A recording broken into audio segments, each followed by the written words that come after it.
Gutom ka na. Ha? Gutom ka na. Ito na yung baby namin. Ha? Gutom ka na. Meron tayo. Ayan na siya. Hindi na siya mapakali. Oh, ayan na siya. Tumatayo-tayo ko. Let's eat na ha. Let's get the bowl. So if hindi nyo na itatanong, nanganak siya sa cabinet. Sa cabinet siya nanganak. So, ouch! Wait lang!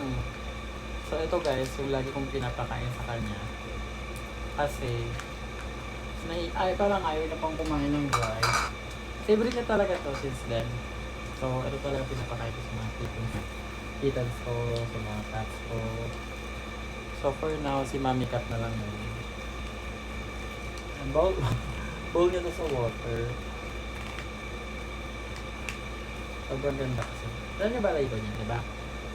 So, for me, isa siya sa mga napapaganda ng balahibo. Yeah. This is tala, guys. Look. Tala!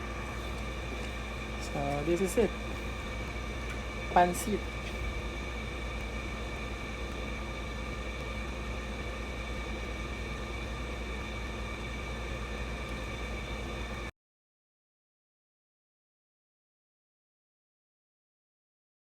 So, bagong panganak yun siya, guys. And meron kaming 5 kittens now. Yan, no? Yung kittens niya. And siya yan. Patay gutom yan, eh.